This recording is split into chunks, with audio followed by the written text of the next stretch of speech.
I am going to make this intro very quick because I'm trying to get out the door for a flight. So, without further ado, today's guest is Hunter Allen, who is known as the godfather of training with power for cyclists. Now, before you say, I just don't want to geek out on power, I don't care about cycling, there are a lot of great nuggets of information in here for anyone that thinks they might want to be a coach or a mentor or open up any kind of system where they're helping other people achieve their goals. So without further ado, here's the interview, and stay tuned for a very quick show notes at the end of the episode.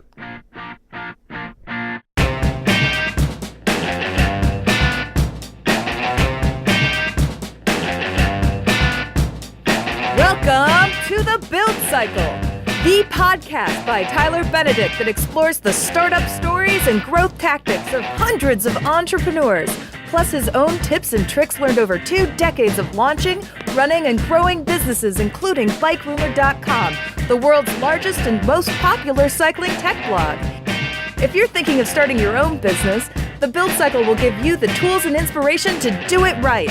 Now, let's dive into this episode of the Build Cycle.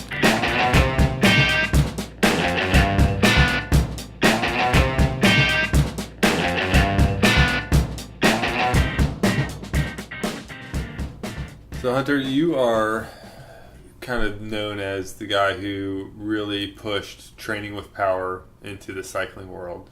You've written a few books and have set some software to help people coach kind of remotely, and we'll get into all that. But before you came up with all of that, what were you doing? So I started Peaks Coaching Group.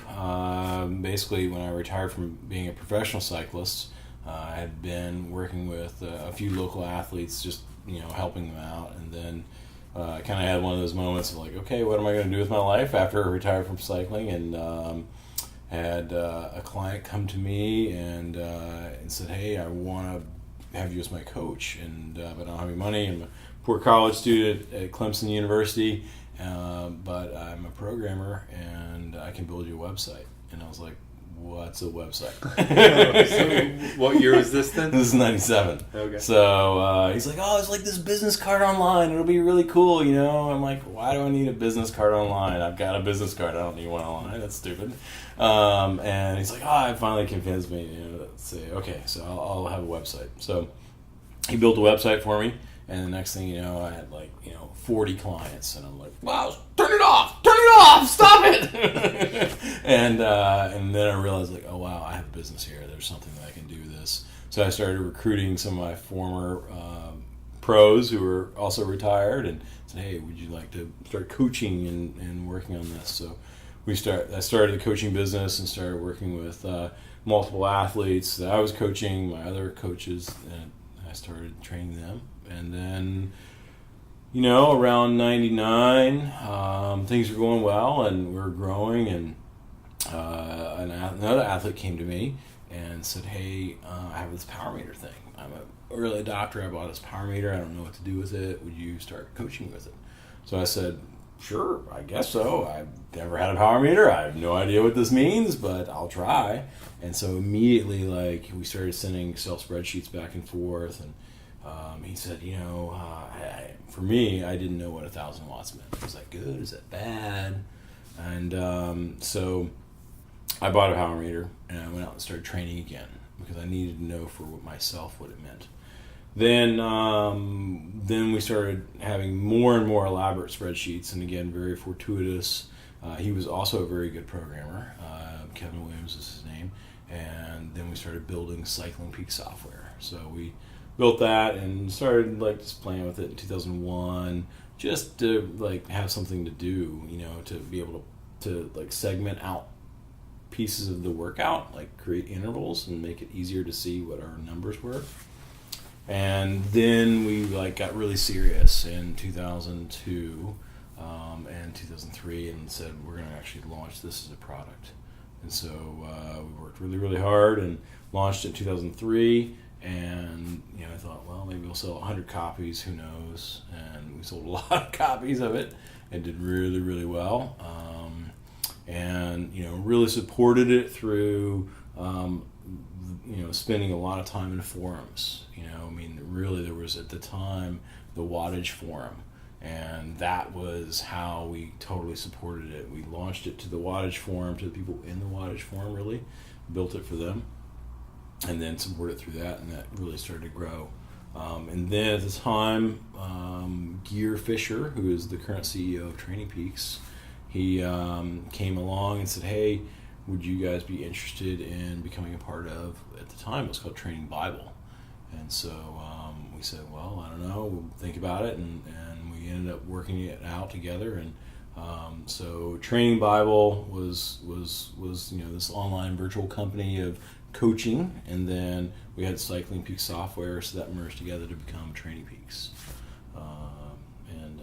That was how I got started. Okay, so we're going to back up quite a ways. All right, no worries. All that. So the coaching, when you quit racing, presumably you were racing road. Yep. Right? Yep. Profession. How did you start coaching? Like, what training did you have to be able to coach? How did you know what to coach people to do? I really didn't have any training. I mean, I got a degree in business and economics, so I didn't really have any training besides what I did myself. I knew that. I mean, I'm not super talented genetically, so like the way that I became a pro was through really hard work, and also being very analytical about the training. At the time I had reams and reams of 3-ring binders of heart rate graphs and data that I had captured and downloaded from the first Polar downloadable heart rate monitors. And so that was really, really the first start of it. So the first athletes that I coached, and I think this happens with a lot of coaches actually, is that I just coached them the way that I trained. One size fits all. Do it the way I did it, right? And that works sometimes, and it doesn't work a lot of times. Very quickly I learned, oh wow, I can't coach everybody that way. I've got to coach people the way they need to be coached. So how did you figure that out? What were you looking at that you said, okay, well, this customer needs this type of training and this guy needs this type of training? Right. Well, initially, before we had the power meter, before we got that data, it was really just feedback. I needed to hear from them, like, what was happening. How are they feeling? How are they doing? What's going on? And then I did a lot of kind of networking with other coaches who were early kind of coaches in that era, and saying, hey, I got this problem with this guy. What do you think? What would you do? And so I really did a lot of networking, asking questions, and then changed from thinking about, okay, it's all just hard work, because that was my motto. Like, okay, if this guy's gonna go, my buddy's gonna do 10 hill repeats, I'm gonna do 15. I'm just gonna outwork everybody, and that's how I became successful.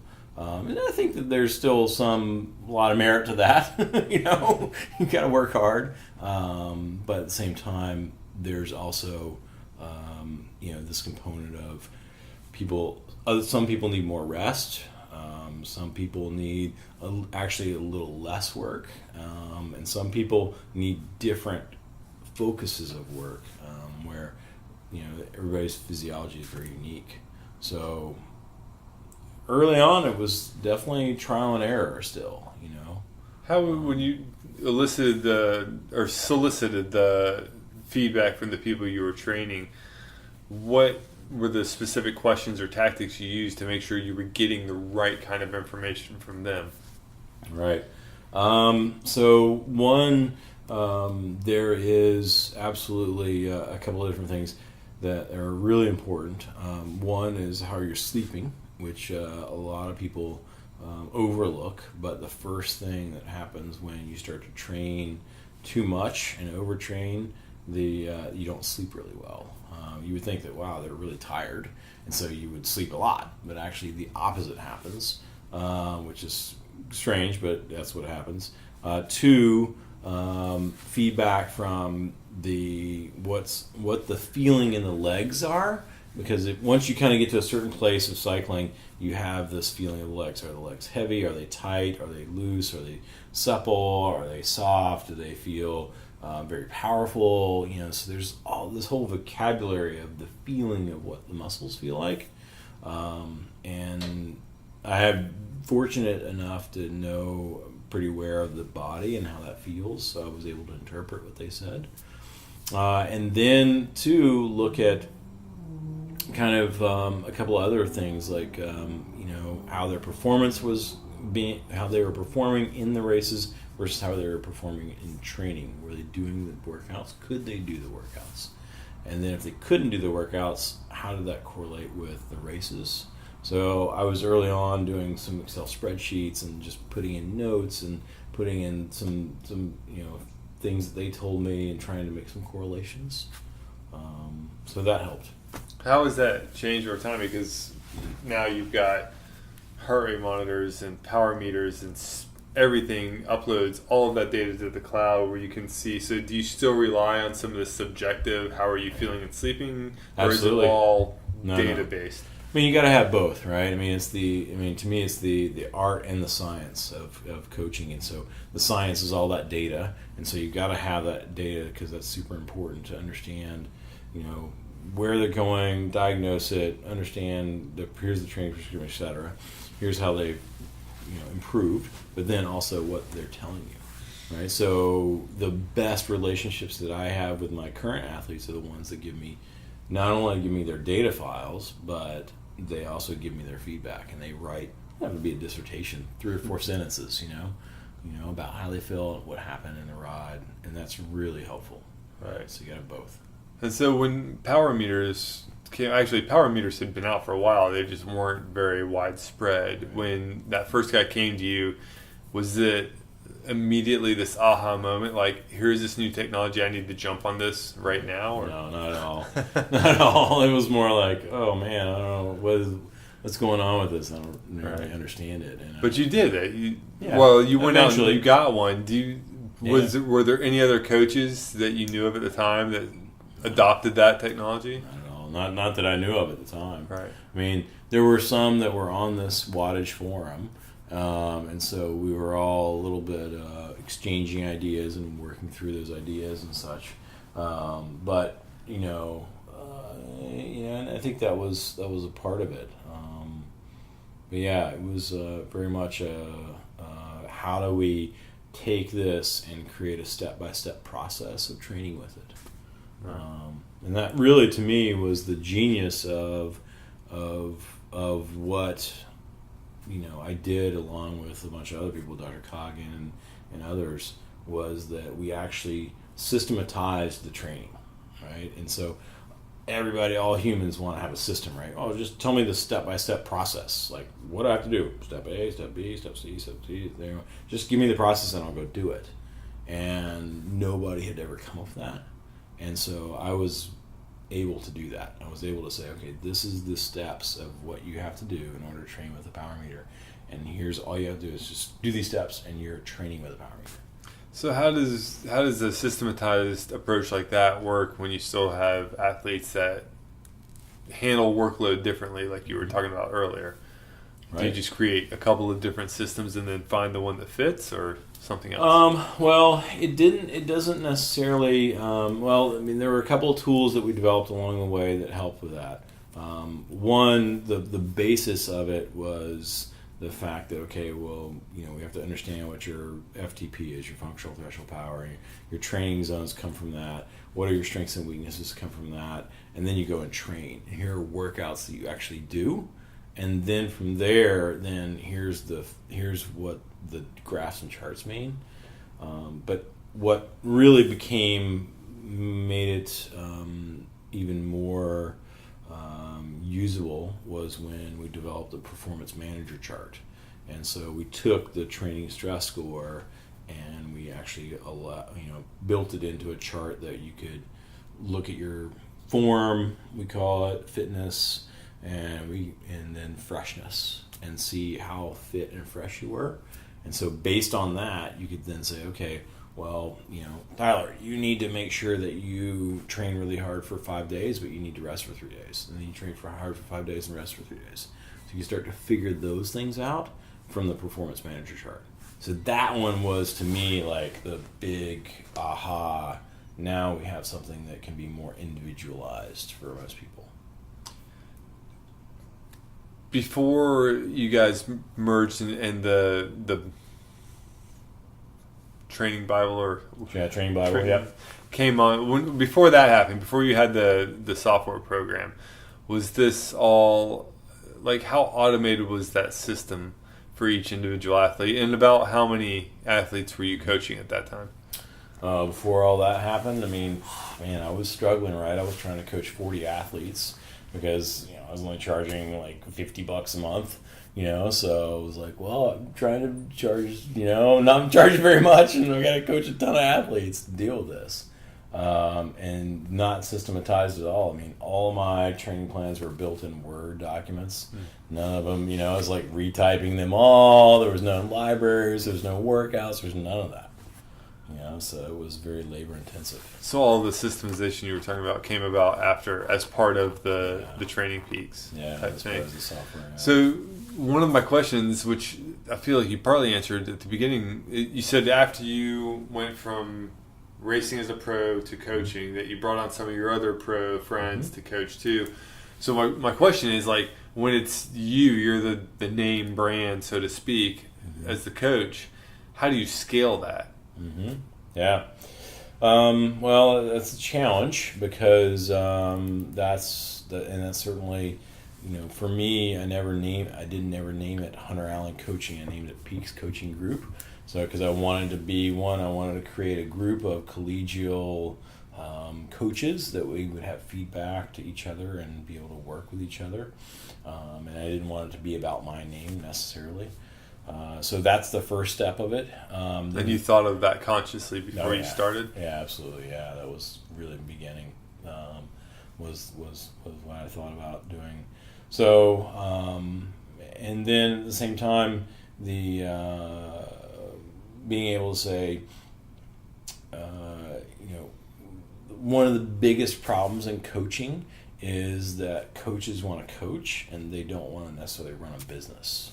So all of a sudden, a lot of coaches, and it happens every day right now, right? They're oh gosh, I got a website I got to build.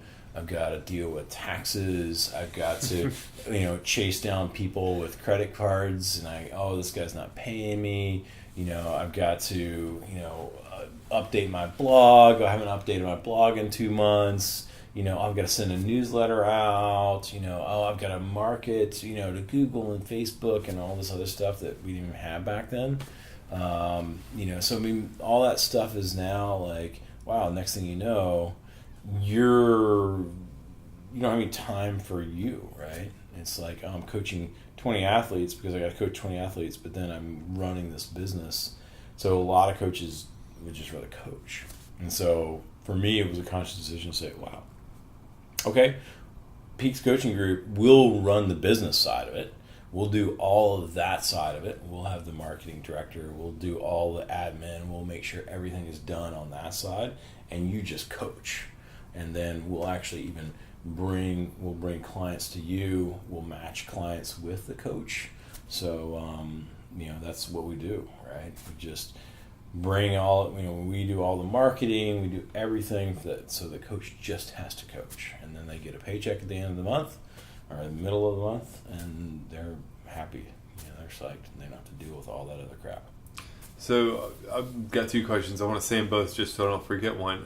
First is, how did you find those coaches, and how quickly were you adding them, and how did you train them? So that's one giant multi-part question. And the other is, like, where in the timeline was what you did versus what Chris Carmichael did with Carmichael Training Systems? Because it sounds like a kind of similar approach. Yeah. Where he was the name, but he had a whole bunch of coaches under him. Yeah, absolutely. So the Carmichael and I were about exactly similar times because he left USA Cycling and then started his own thing when Lance kind of had the comeback and after he had cancer and such. But Lance did, help fund a lot of CTS, and then he had other venture capitalists. So, I mean, Chris took a lot of venture capital in, and so he had a lot of money to be able to do tremendous amounts of advertising, hire coaches, and that was a big difference. Like, I didn't have any of that, so I grew it organically. I had to just grow it organically and continue to grow, slowly and small, and keep that close knit group. And so for me, having a creating, like, how do I decide which coach do I bring on? One, now they have to train with power. Back then, they were just like, well, gosh, what was their experience? Because I think it's very difficult to be a really successful coach if you haven't competed at a certain level. It's one thing, and I've batted this back and forth with other coaches, but it's like, one thing is, like, you look at basketball, right? You got these amazing basketball coaches, and they're like 6 feet tall. You're like, how are these guys amazing basketball coaches? They never play at the NBA level. They're not 7 feet tall. They don't know what they're doing, right? But they're in an enclosed court, and they can see the entire game, and they can strategize it, and they can figure it out. Where in cycling, you don't know what happens at 100 miles or 78 miles, or what it's like to be in a breakaway, and then you start having guys attack you, and what is strategy and a criterion, or what's strategy in a mountain bike hill climb, or any of these things, unless you've actually been there. So I think that not always the case, but some of the best coaches are the ones who have ridden at a really high level and had success for themselves. So that was the first criteria in the beginning. And then the second criteria was really the charisma on the phone, right? I mean, it sounds silly, it sounds stupid, but, most of the time our clients are, remote, and, who wants to talk to, like, hey, Tyler, oh, how's your training doing? Okay, well, that's really good. Keep up the work, right? Nobody wants to talk to an Eeyore. Right? And it's like, dude, you did awesome! You're crushing it! You want to be able to project your charisma through the phone or through your writing or whatever you do, so that you can motivate and get that person excited about what they're doing, and then get them to stay focused on their goal. So that charisma is huge. And then caring about that person themselves, I think that's a really big part of it. So you've got to have all these things. I mean, knowledge of the sport and physiology and charisma and all this stuff. It's not an easy person to find necessarily. Right. So with the Peaks coaching group now, TrainingPeaks, yep. the software. Tell me a little bit more about that software, how that works. Is it an app? Is it a download? Is it just all cloud-based? Right. So my big piece of it was desktop software. So we started out as desktop software. Training Bible itself was more of a web-based, and then when we came together, we brought both those two things together. So we kept the desktop side, we had the web side. They've grown, in kind of parallel tracks. The website has really taken off in a lot of ways, and now there's the great mobile app that TrainingPeaks has as well, and so they've really expanded all those offerings. The WKO4, the latest version, which I stayed on for the launch of that one, and was a big part of kind of helping make that happen. That is still a desktop piece of software, and it syncs with all of the web-based stuff. But you can just do the web-based thing. If you want to just do the web-based thing, you don't have to do the desktop thing. They have a very good web app too. So, and then the mobile thing. So they've got all the bases covered. Everybody's a little different. I would say, like, the light version is the web-based, and then if you want really detailed analysis, you do it with the desktop. And how much of that system relies on individual coaches, and how much of it is automated now, where it's more algorithmic in terms of setting up a training plan? Yeah, I mean, none of it's really algorithmic. I mean, there is the virtual coach that TrainingPeaks has online, and so you put in your goals, you put in your time, you put in some of your strengths and weaknesses, and it helps you build a training plan from that, which is pretty damn cool, actually. But at the same time, it doesn't necessarily give you all that you need. It gives you a good skeleton or good guideline of what you want. There are plenty of pre-built training plans on TrainingPeaks that you can buy, and those are really good for a lot of people. You know, a lot of people want a coach. Like, I know kind of what I'm doing, and I just need some structure. So that's a really good way for them to go. And then there are folks who, man, I really would like to have a coach, and I want this custom plan, and I don't want to have to think about it, and just tell me what to do, and I go, and then I want the analysis. I know this power meter data or whatever motion data helps me. I need to understand. I don't have time to deal with that, but you do, and tell me what it means. Right. So was the development of the just download and do-it-yourself plans just a way to expand market reach beyond the people who wouldn't pay for a coach, or yeah, why? I mean it's twofold, right? Because I think that there's kind of three different people in the market, three different types, right? You got the person who wants a custom coach, who wants that coaching and really thrives under that, and that makes a big difference for them. Then there's a person who maybe can't afford that, or maybe they don't need that or don't want that. So then a pre-built training plan is really good for them, because that way they can totally, okay, this will fit what I'm doing. It's 8 weeks to my best time trial. I've got 8 weeks to my time trial. I'm just going to do this plan. No, it works. It works. Then there's the folks who say, well, you know, I really like to have this virtual coaching thing. And I can put in my goals, and I can put in my strengths and weaknesses, and I know how to tweak some of the weeks, and I want to play more of a interactive role with my own training. And so that's a perfect thing for those. The training plans themselves work great. I mean, I've got hundreds and hundreds of emails and testimonials about how great they've done for people, that the ones that I built. But then they also are kind of a gateway drug. A lot of people will try, well, I'll try a training plan. And if I like that, then I'll hire a coach. So some of those people who have bought training plans ultimately end up being our coaching clients too. So that's great too.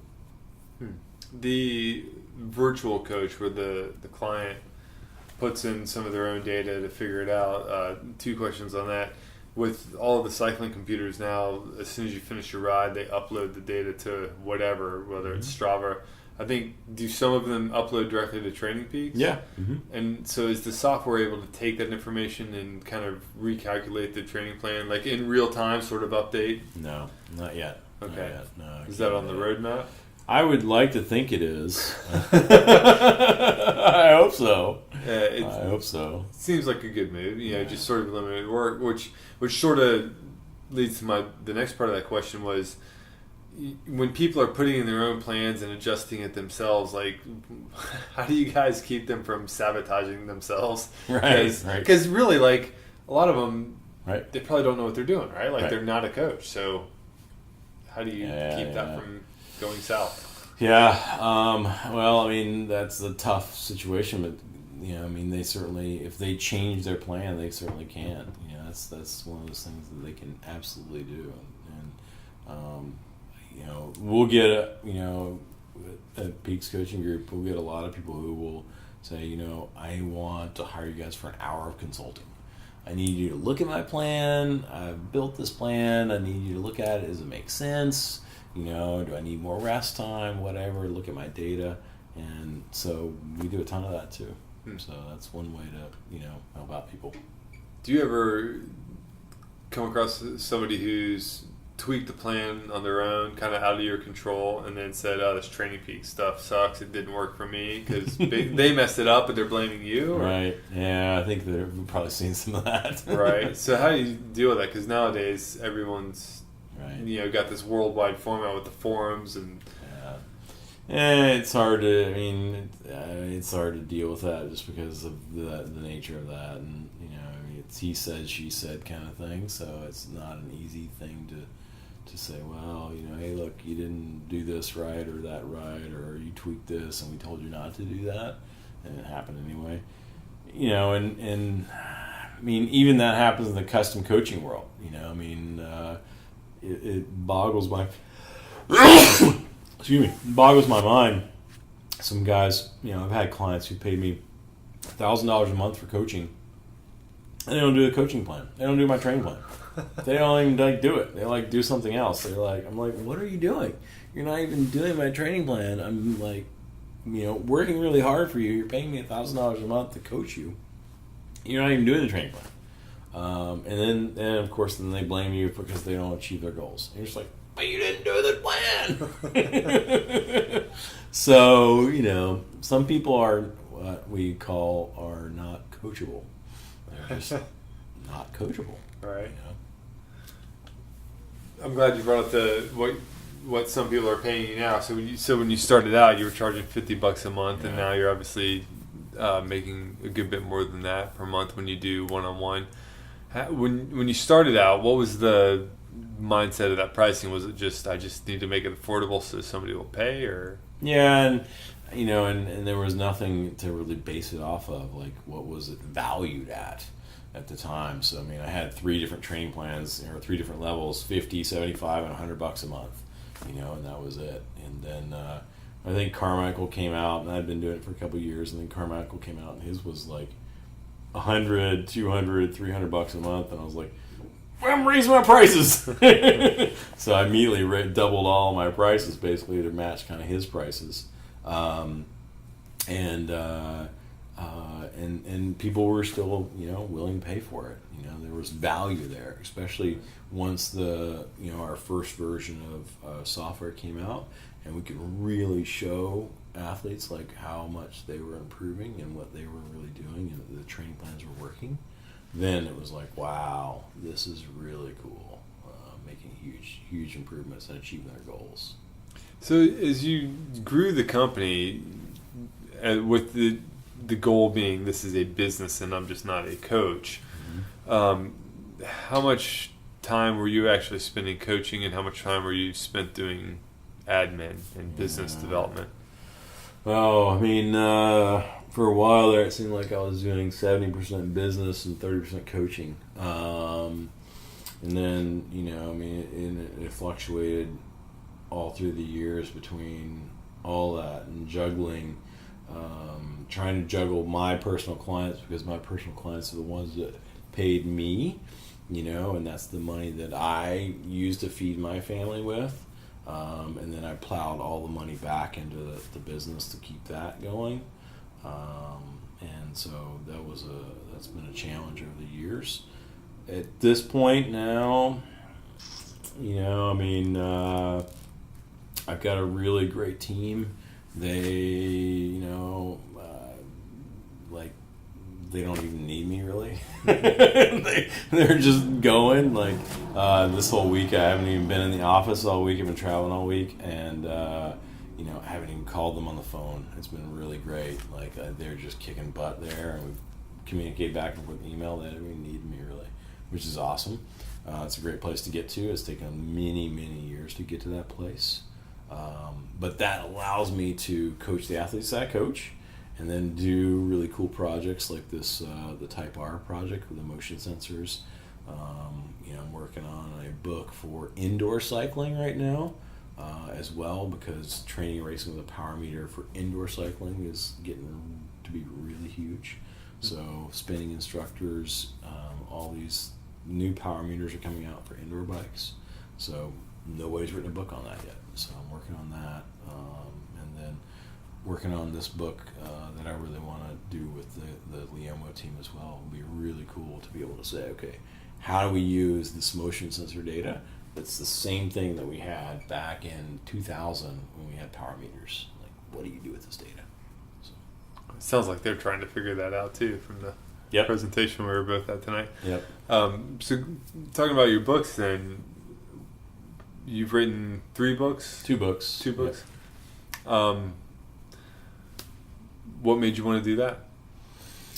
Oh man, it was a matter of necessity, really. I just got tired of answering the same email over and over. And what do I do with the power meter? I got a power meter, what do I do with it now, right? And Dr. Coggin and I had written a bunch of articles, and we had just started really writing these articles, and all of a sudden, I realized oh wow, we have enough articles now, and we have a system that we've created that basically with a little bit of polish and spit here, we can actually make this into a chapter and make this into a chapter and make this into a chapter, and we had an outline.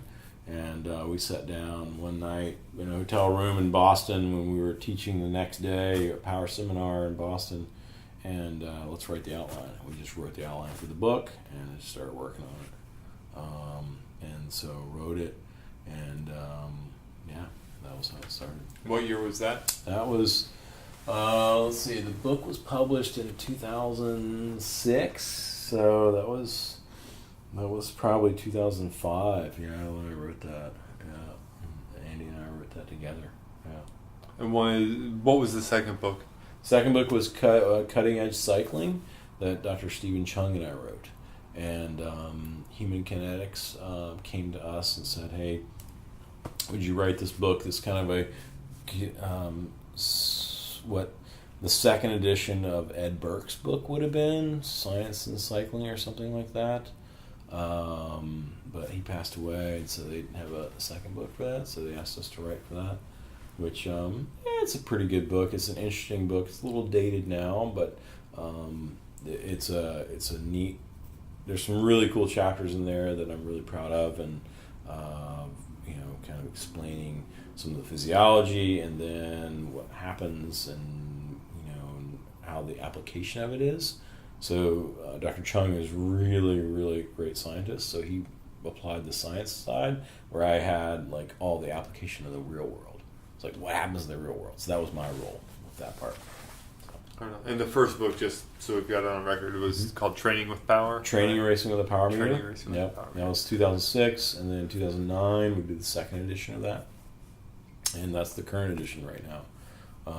Probably really need to write a third edition. Actually, it's gotten pretty dated. 2009 is a long time ago now,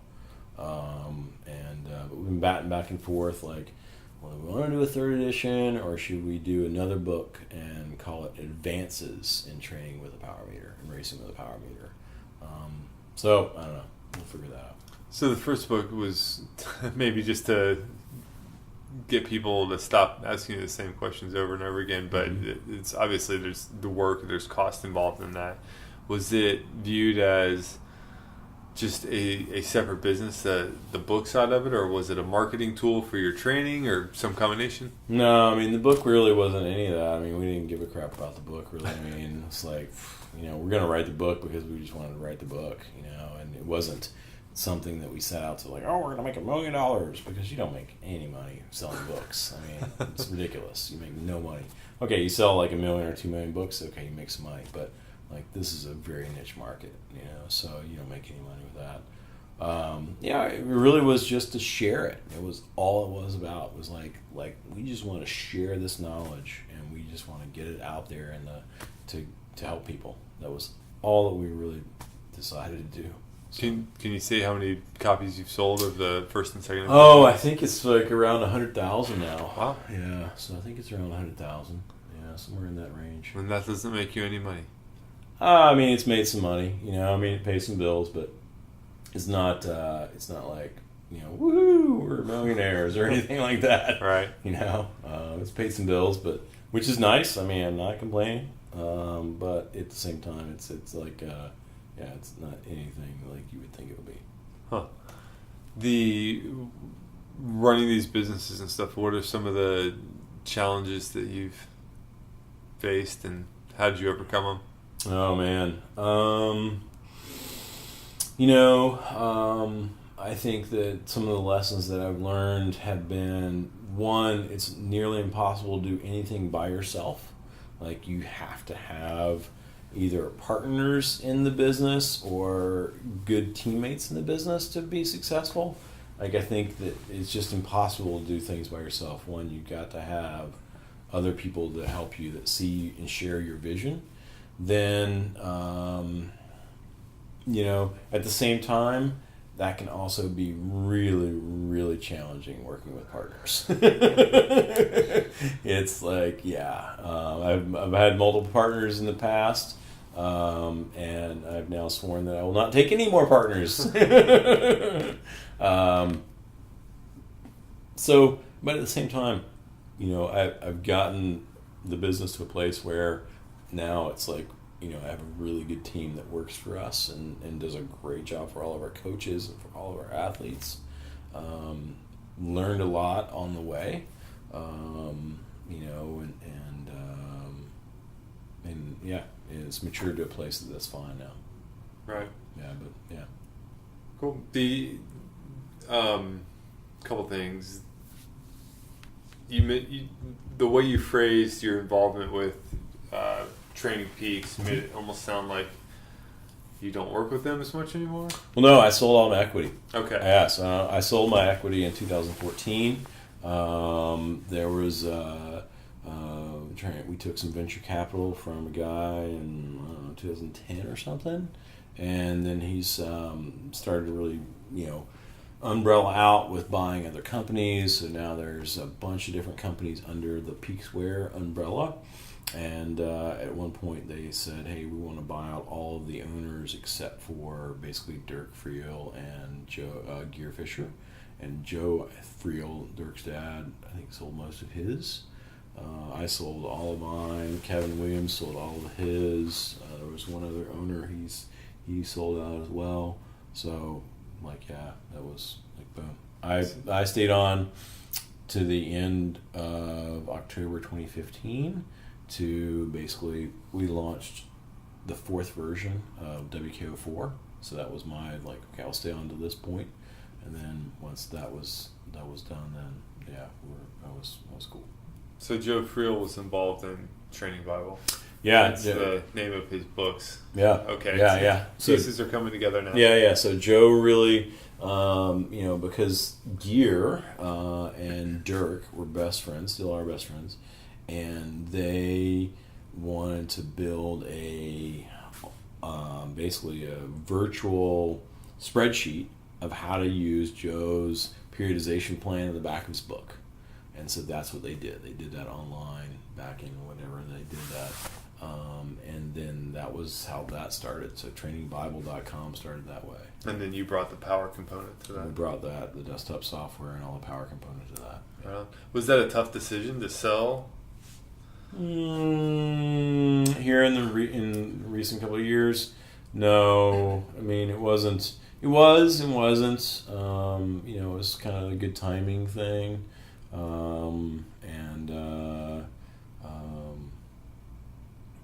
I mean, it was somewhat, difficult, but at the same time, it was like, the offer was good enough and it made sense. So, yeah. Right.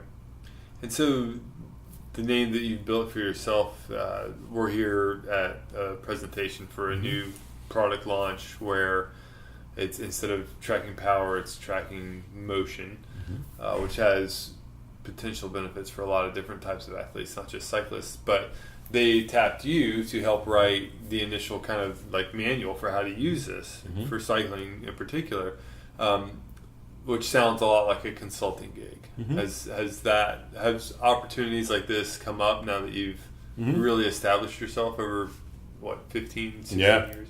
Yeah. I mean, working with this is a great opportunity to help them, and again, try and figure out some new technology and as a part of their team and as a consultant, and then I work with 2 or 3 other companies right now as well to help them with their products. One's an indoor cycling company, the Indoor Cycling Group, that's out of Germany. So I've helped them with their power meter in their indoor bike, and help them with some of their head units and other things. So there's those things come along all the time, and I've been involved in a couple other product launches, helping other power meter companies, doing some other pretty fun stuff along the way too. So yeah. Do you put yourself out there and approach these people and offer your services, or do they come to you? No, they've all come to me. Right. Yeah. Was there ever a point when you thought this was an opportunity, or was the first one a surprise? No, I mean, I never really considered it as a, and I still don't. I mean, necessarily, it's not something that I live on, or like, oh, I've got to have this consulting gig or whatever. We're not going to feed the family.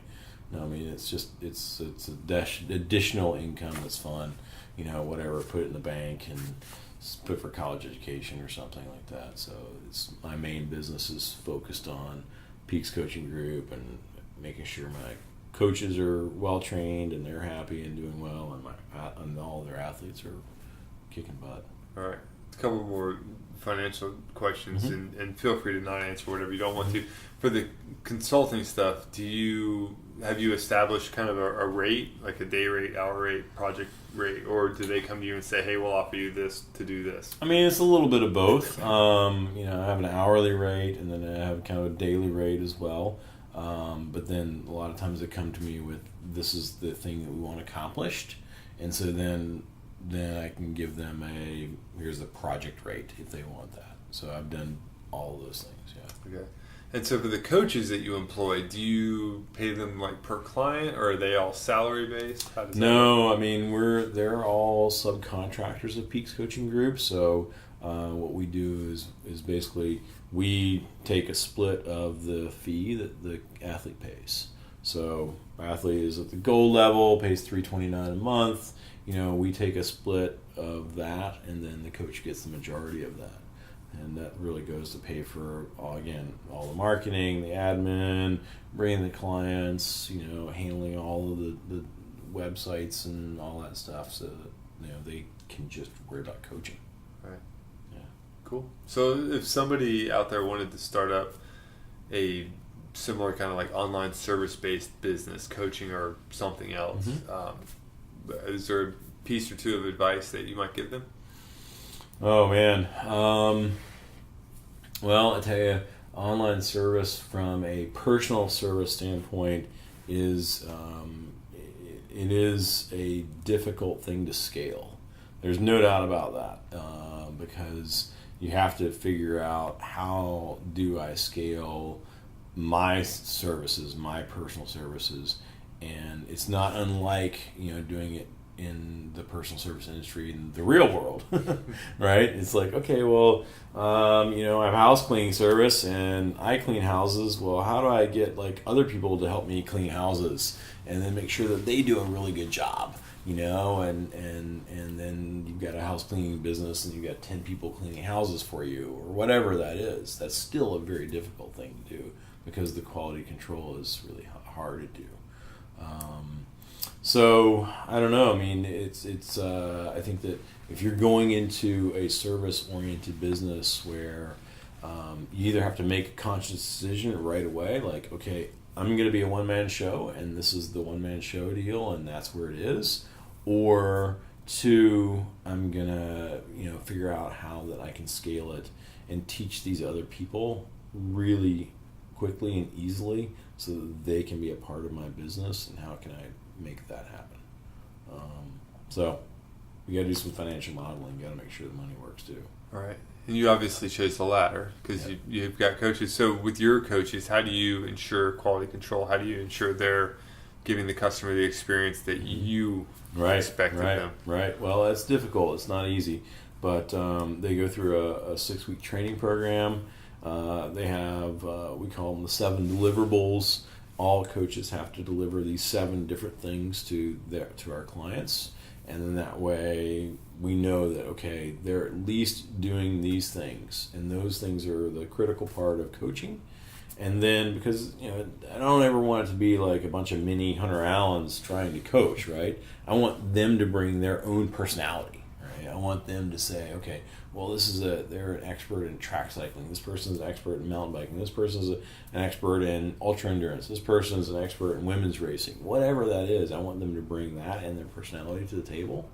But I also want them to deliver that experience that, if they switched coaches and athletes switched coaches, they would certainly go right to another coach and be like, oh yeah, there's familiar things here that are happening. These things are still happening with this coach. So yeah. How do you track that? So we do a couple different things. One, we've got surveys that go out every month to all of our clients, and they fill out the survey. Not all of our clients, but we pick. We got to do a cycle of clients, and then they fill out the survey how they're delivering these different things 2, I have scheduled talks with all of my coaches. So I go through all the coaches, talk with them on the phone, making sure that they're delivering what they need to deliver. They're having questions, how the thing's going, etc. Talking with them. I do 3. I do ongoing education every month. So we have ongoing education. I do a webinar typically every month for all of our coaches, and a lot of times we'll have another one of our coaches do that. So sharing their knowledge too. So that's nice. Cool. It seems like the approach of having coaches that are familiar with a different discipline helps expand your reach too, because you probably had your focus on road. But Right. Yeah, that's great.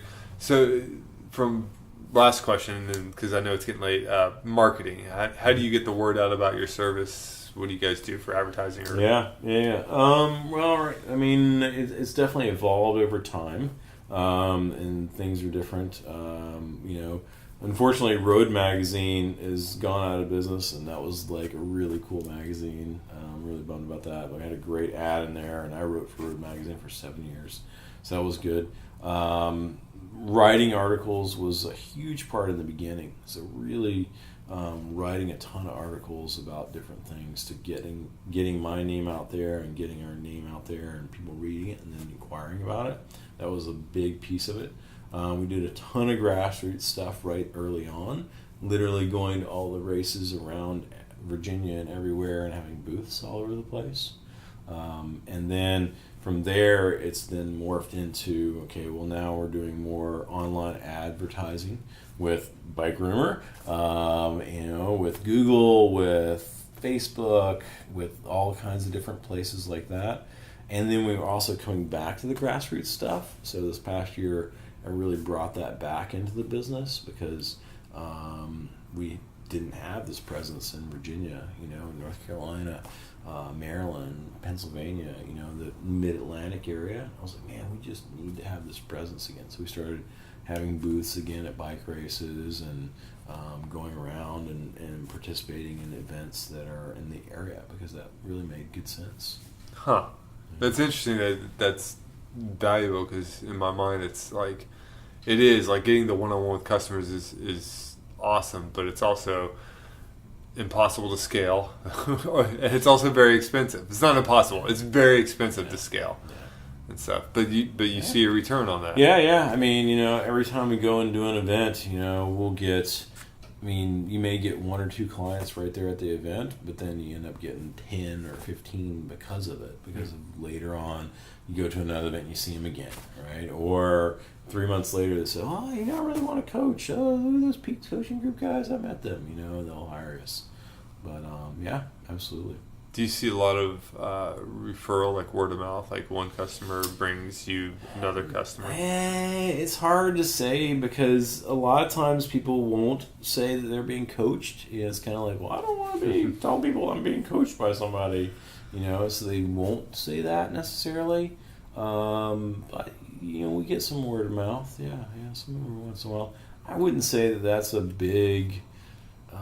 some businesses, word of mouth is the only thing there is, and I think that, in this internet world where, again, like you have this platform wherever, it's almost like, people say some nice things about you and maybe they don't even say, oh yeah, these guys are really great, and blah, blah, or, it's not as so obvious. It's like, oh, Joe, you should hire Peaks Coaching Group. It's like they just say nice things about you, and that makes a difference. Cool. Do you have any big name pros coaching for you, or that you've coached? Over the years, right now we don't have anybody big name. Well, Scott Moniger coaches for us. Scott's the winningest U.S. pro in the country ever. Won over 275 professional races, so he's a great coach. He's a really cool guy. I like, Scott's a great guy. He's been with us for a long time. How'd you get him on board? How did Scott come on board? We have a mutual friend, and Scott had talked to our mutual friend and said, hey, I'm thinking about starting coaching, and he's like, we should talk to Hunter, and then he and I built a relationship, Scott and I, and then brought him on and taught him, and he's been a really great coach. Do you charge more for his services, or is he able to charge more? Yeah, pretty much. Yeah, he can. So that's good. he doesn't want a ton of clients. He's happy with his client level, which is fine. It's not a big deal. And then let's see, big time pros. Meaning we haven't coached a ton of people like in the Tour de France. We've got guys who've been in the Tour de France, and Olympics, and all that stuff, and ladies and world champions and things like that all over the years. For me personally, I'm probably really proud of coaching Jeremiah Bishop. He's an animal. He's a local guy, about an hour and a half away from me. I coached him for 7 years, and we had a lot of success in those 7 years. We're a good relationship, good team together for he and I, and he's been really good. I coach a guy right now who's on an Italian pro team. I started coaching him when he was 16, and all the way through college, and then helped him get on a pro team after that, and now he's on a pro team in Italy. That's been really satisfying because I coached him for 7-8 years from the time he was like a Cat 4 at 16 all the way to being a pro in Italy. So that was pretty fun. Nice. Yeah. All right, where can people find you online? peakscoachinggroup.com. Easy. Yep, that's easy enough. We'll put all that in the show notes. Thanks a lot for your time. Thank you. Good talking to you. All right, you bet.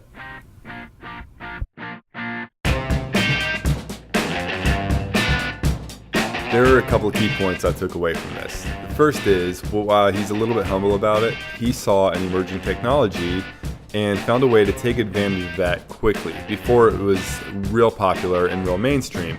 It doesn't matter what category you're in. If you see something coming around that has obvious benefits to the customer base, whether that customer base realizes it yet or not, it's not a bad idea to go ahead and become a subject matter expert and figure out how it works. Another thing I noticed was that he was able to scale his business by growing it well beyond himself. He put in systems and training guides so that he could hire people to replicate what he was offering. And without that, there's no way he could have grown. But he also helped create TrainingPeaks, which was an online virtual platform that allowed them to reach thousands more cyclists than they could have done with one-on-one consulting. Perhaps the biggest takeaway with this was that he made it simple. And what I mean by that is twofold. With athletes, a lot of people are too busy to come up with their training plans. And if you read the books that they mentioned, some of those training plans are incredibly complicated to figure out on your own. So having somebody else do that for a small amount of money per month creates a huge market opportunity for them.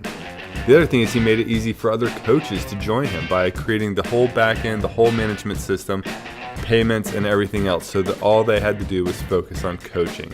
So if you can make it easy for other people, there is a business there. Thanks a lot, and be sure to find us on social media at The Build Cycle. See you later.